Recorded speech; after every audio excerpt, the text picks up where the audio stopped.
تو بہرحال حدیث ہے عن النبی صلی اللہ علیہ وسلم قال، نبی صلی اللہ علیہ وسلم نے فرمایا من تعار من اللیل، جس شخص کی رات کو آنکھ کھل گئی.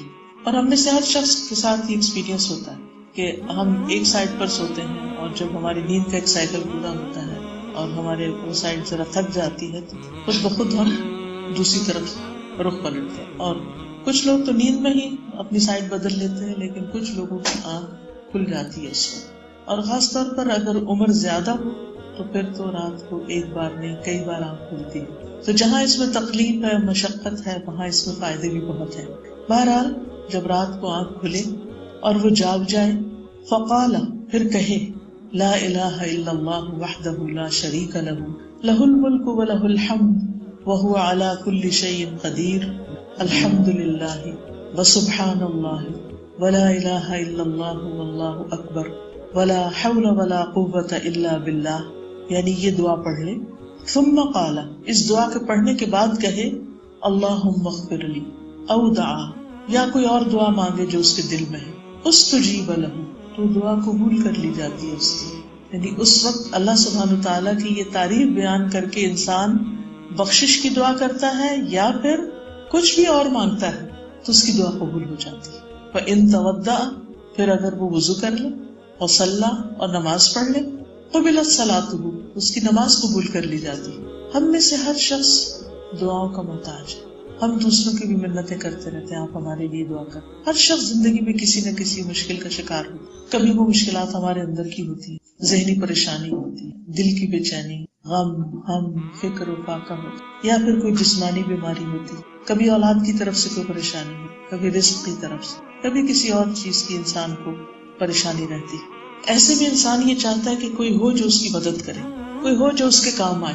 کون کام آ سکتا ہے سوائے اللہ کے؟ وہی ہے جس کے قبضہ قدرت میں پوری کائنات کی بادشاہت. تبارک الذی بیدہ الملک وہو علی کل شیء قدیر. بہت بابرکت ہے وہ جس کے ہاتھ میں تمام کائنات کی بادشاہت اور وہ ہر چیز پر قادر ہے، وہ سب کچھ کر سکتا ہے.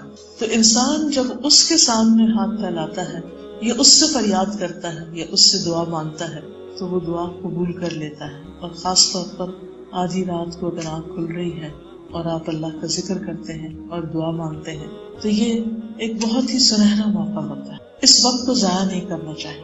اور بعض لوگوں کے ساتھ تو یہ مشکل ہوتی ہے کہ وہ جب ان کی آنکھ کھل جائے تو دوبارہ آنکھ لگتی نہیں، کافی دیر تک سو نہیں پاتے، پریشانیاں، غم اور ہم ان کو گھیرے رکھتے ہیں. لیکن اس وقت ان کو یہ سمجھ نہیں آتا کہ اب ہم کریں کیا پڑھیں. نبی صلی اللہ علیہ وسلم نے ہمیں زندگی کے ہر موقع کے بارے میں بہترین رہنمائی دی. اب آپ دیکھیے کہ یہ رات کو آنکھ کا کھلنا اور رات کو انسان کا اندھیرے میں بے چین ہونا، یہ ایک قدرتی سی بات ہے اور ہر ایک کو کم و بیش کسی نہ کسی طرح اس کا ایکسپیرینس کرنا پڑتا ہے.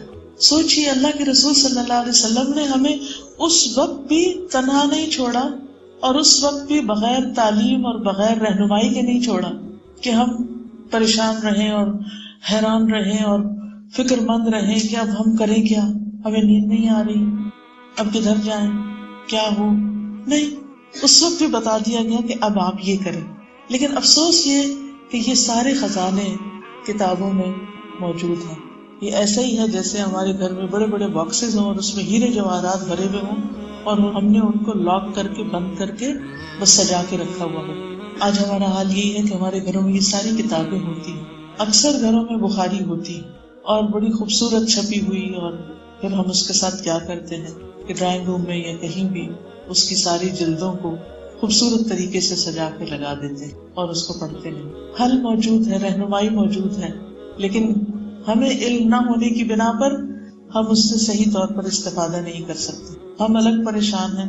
یہ ایسے ہی ہے کہ جیسے کوئی بیمار ہو اور اس کے گھر میں دوا رکھی ہوئی ہو لیکن لا علمی کی وجہ سے وہ اس دوا کو کھا نہ سکے اور تکلیف میں تڑپتا رہے، پریشان رہے، بے چین رہے. تو ہمیں اس پر اللہ سبحانہ وتعالیٰ کا شکر گزار ہونا چاہیے. ہمیں اس پر رسول اللہ صلی اللہ علیہ وسلم کا شکر گزار ہونا چاہیے. ہمیں اس پر امام بخاری کا شکر گزار ہونا چاہیے. ہمیں اس پر امام بخاری کے سارے استادوں کا شکر گزار ہونا چاہیے اور اس کے اوپر کے جتنے بھی لوگ ہیں ان ساری چینج میں کہ جنہوں نے ہم تک یہ علم پہنچایا.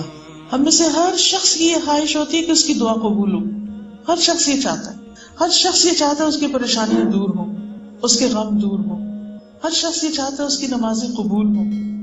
لیکن ایک چھوٹا سا نسخہ، ایک چھوٹی سی چیز جو اتنے بڑے ثواب، اتنے بڑے اجر اور اتنی بڑی مشکلات اور بے شمار مشکلات کا حل ہے، اس سے ہم